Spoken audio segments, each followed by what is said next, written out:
Rahayu, Rahayu, Rahayu Sagung Dumadi. Om Swastiastu, Namo Buddhaya, Salam Kebajikan, Salam Hong Ulun Basuki Langgeng, Hong Wilahing Mas Tono Musidam Sekaring Poro Langgeng.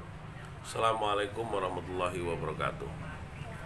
Pemirsa Cahaya Batin, pintu gerbang kesadaran bangsa Nusantara. Semalam kita baru selesai tadi jam setengah 6, jam 6 kurang seperempat. Memang kita harus sampai pada titik matahari terbit. Ya, persiapan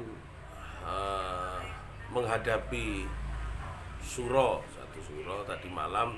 Saudara-saudara saya dari Ketintang, saudara-saudara saya dari Wiyung, Lakar Santri, saudara saya ya Sidotopo, Pak San, Mas Adven, lalu punya lagi yang lain di tempat ini.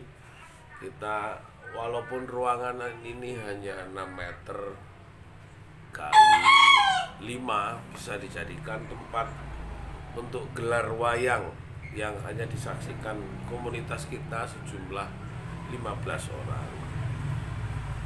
Dan semua mulai dari suguh, cobakal, sajen, sandingan, dan tumpeng juga kita lakukan.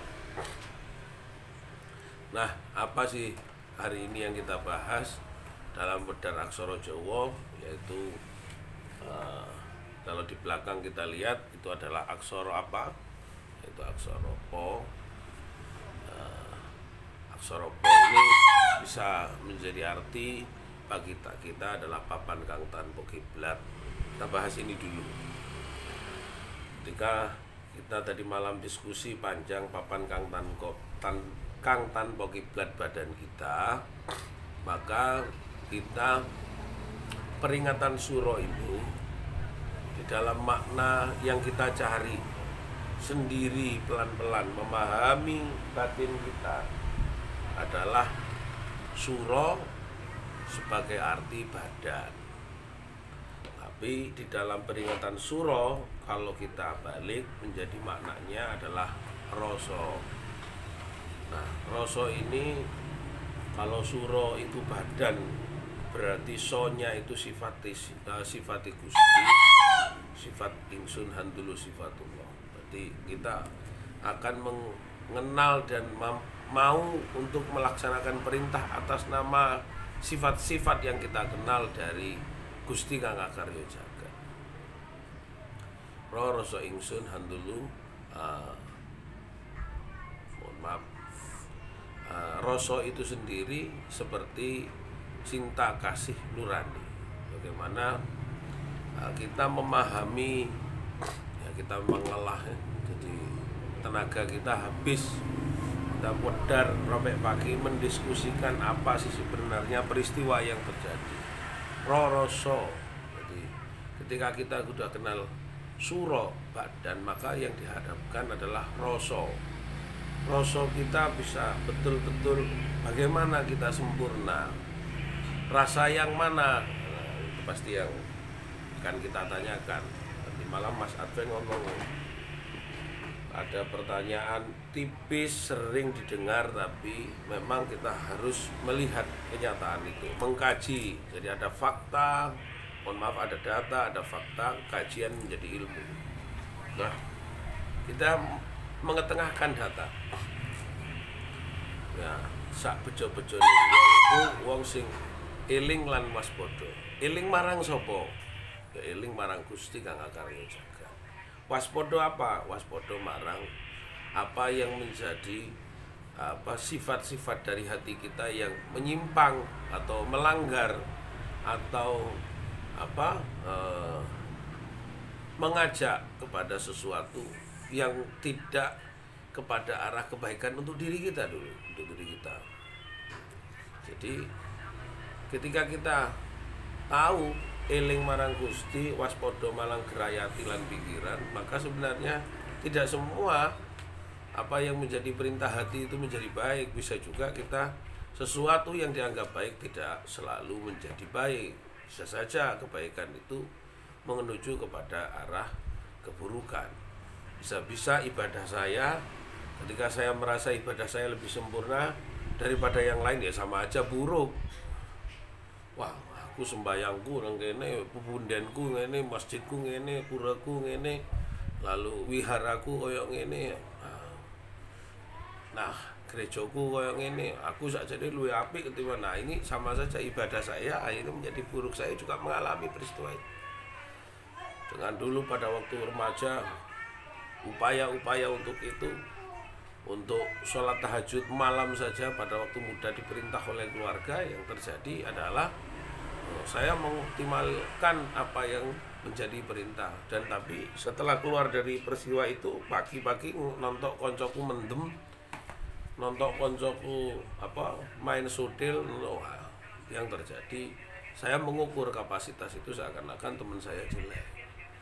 Nah, ini kalau sudah tingkatan sudah orang tua, tingkat umur saya sudah tua begini, masih ibadah saya akhirnya menjerumuskan saya sendiri kepada alam buruk, ya itu sama saja saya tidak bisa menjadi baik atas ibadah yang saya laksanakan. Itulah salah satu tentang bagaimana memahami sura nguripno rasa. Nguripno rasa ben dadi rasa kang sampurna. Rasa kang sampurna, rasa sing diajari Gusti Allah. Jadi Rasulullah itu adalah rasa nek utusan iki wis memang betul pada ketetapan Gusti Allah, Gusti kang akarya jagat.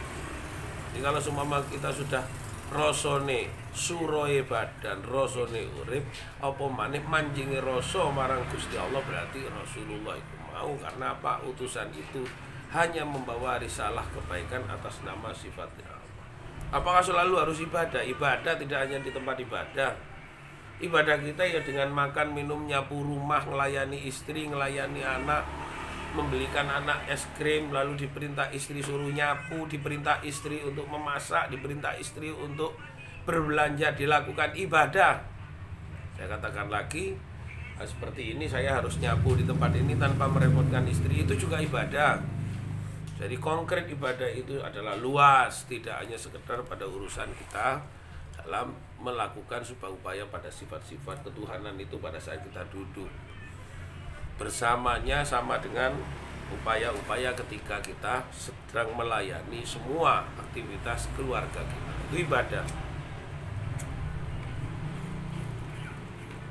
Maka sampai di sini kita katakan bahwa ibadahku karena Allah, karena Gusti kang akarya jagat. Ngajiku karena Allah, karena Gusti kang akarya jagat. Ya, keluarga pekerjaanku bekerja karena Allah, Gusti kang akarya jagat. Nah, itu baru bejo-bejone wong eling selalu di dalam hidupnya bekerja, yaitu mengaji, belajar, silaturahim atau apapun itu karena Gusti kang akarya jagat, karena Gusti kang Maha Nata. Maka tidak ada lain bahwa dia melakukan itu karena bukan dia yang melakukan, badannya melakukan, Gusti yang mengajarkan. Sudah tidak ada sapa sing iso kaya ngono, ya Gustine dhewe. Sapa sing iso nglakoni apa, ya Gustine dhewe. Ora usah tadi ukur-ukuran urusan sifat iku ojo sampai nyalah-nyalahno wong. Kejaba kadang-kadang wong sing dadi sangkaan kita malah menjadi lebih baik daripada kita terhukum terhadap fitnah yang kita lakukan kepada orang tersebut. Nah, itulah peringatan sura nguripno rasa ben rasane sampurna karena atas ketetapane Sang Hyang Maha Kuwasa. Maka kalau sudah rasanya sampurna karena Allah, karena Gusti kang Maha Kuwasa, ya iku wis rasa manungsa sing manunggal marang Gustine. Nah, kalau semua ya itulah sebutannya Rasulullah karena sudah tidak ada ketetapan apapun. Terima kasih semua bermanfaat, dan ingat bahwa surah ini adalah ketetapan batin, tidak hanya untuk ritual, tapi memperbaiki jalan hidup kita manembah marang Gusti. Keraskan perjuangan kita untuk selalu bersama. Terima kasih. Rahayu, rahayu, rahayu satu bati. Om Shanti, Shanti, Shanti. Penggulun basukilang, salam. Om wilayah mas tono musidam sekarang. Assalamualaikum warahmatullahi wabarakatuh.